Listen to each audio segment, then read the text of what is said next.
Moussa Damfara, c'est un jeune du département de Saraya, issu du village de Diahaba. Je suis le directeur de la radio communautaire de Saraya. Je suis en même temps le président du réseau des entrepreneurs du département de Saraya. Je suis enseignant de formation. Alors aujourd'hui, vous êtes candidat au conseil départemental de Saraya. Sous quelle bannière et qu'est-ce qui a motivé votre choix d'être candidat aujourd'hui au niveau du département? Je me suis lancé dans la politique, ça fait maintenant quelques années. Mais au départ, je ne voulais pas, mais après, je me suis dit que je serais comptable de tout ce qui est en train d'être fait. Donc, et je voudrais quand même participer au développement de ma localité. Donc, je me suis dit que je vais apporter ma petite contribution, ma modeste contribution quand même à l'amélioration de la situation quand même qui est un peu difficile. Quand vous dites être comptable de tout ce qui est en train d'être fait, vous faites allusion à quoi? Ben, je verrais des choses que peut-être à mon niveau, je pouvais avoir une solution. Mais comme je ne fais pas partie des décideurs, je n'ai pas mon mot à dire. Sur quel secteur?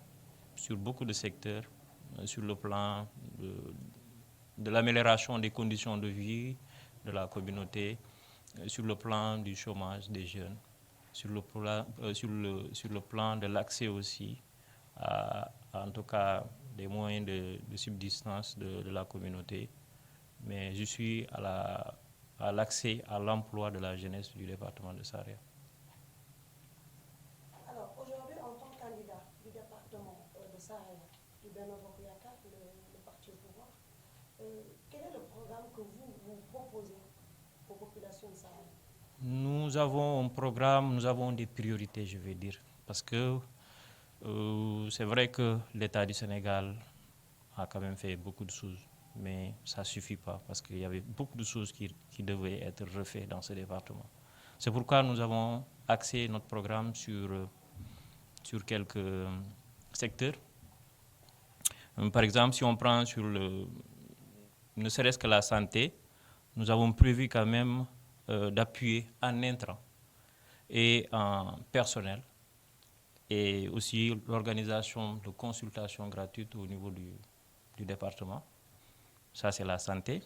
Et sur le plan de l'éducation, nous aimerions quand même, si Dieu nous donne la chance d'être à la tête de l'institution, de soutenir les lycées et collèges en fonction de leurs besoins.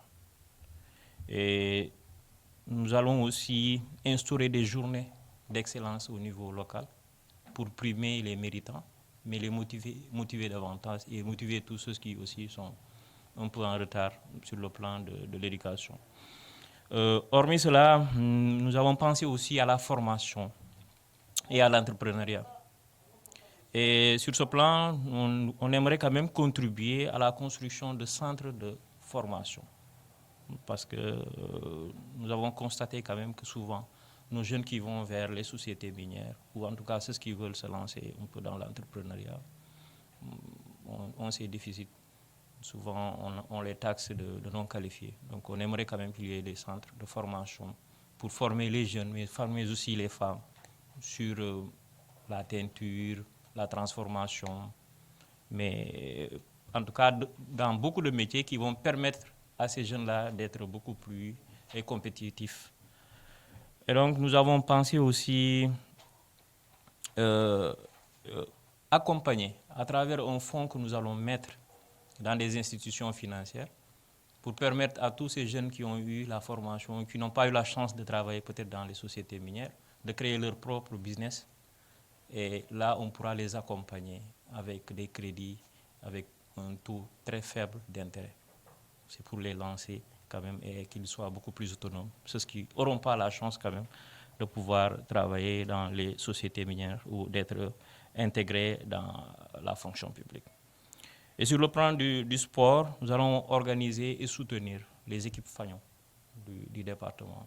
Donc s'ils ont quand même à se déplacer, ou en tout cas organiser au niveau local quand même les FAD, nous allons en tout cas soutenir aussi. Nous avons pensé aussi, parmi les priorités, qu'il faut penser un peu à relancer la culture et la communication. Et sur le plan de la culture, nous allons procéder à l'organisation des journées culturelles.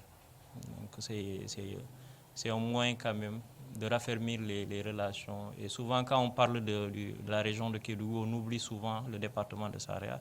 Et pourtant, c'est un département qui est assez riche culturellement.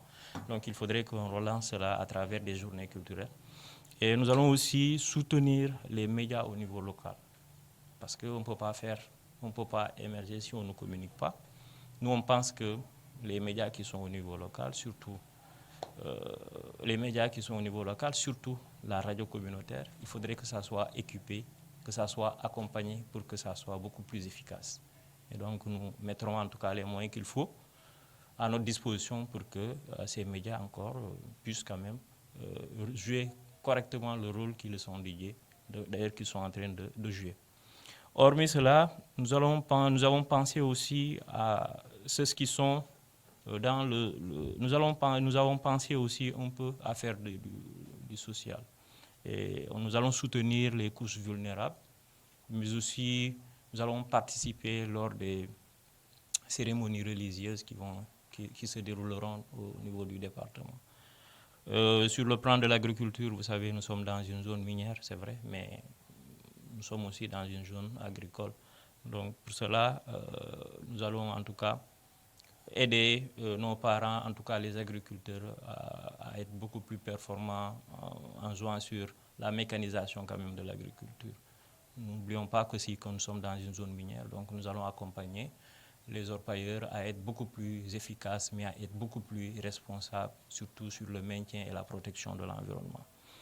Et hormis cela, nous avons pensé que tout cela, si on doit le faire, il faudrait qu'on fasse tout, hormis les moyens qui nous seront donnés, de penser aussi à la coopération au niveau national, mais aussi au niveau international, pour pouvoir atteindre nos objectifs, mais aussi faire participer quand même à tous ceux qui ne sont pas pris dans ces axes, ou bien dans ces priorités, de bénéficier quand même de la contribution de l'institution qu'on aura à diriger. Pendant les élections qui distribuent beaucoup d'argent aux électeurs, peut-on penser que voilà, c'est le parti au pouvoir, on peut donner de l'argent comme ça? Non, nous ne donnons pas de l'argent. Nous avons un programme que nous allons proposer quand même aux électeurs et leur dire que nous voudrions. D'ailleurs, ils nous connaissent parce que c'est une élection locale. On se connaît ici, donc avant la politique, nous avons vécu dans cette zone. Et donc, ce n'est pas la politique peut-être qui va nous changer.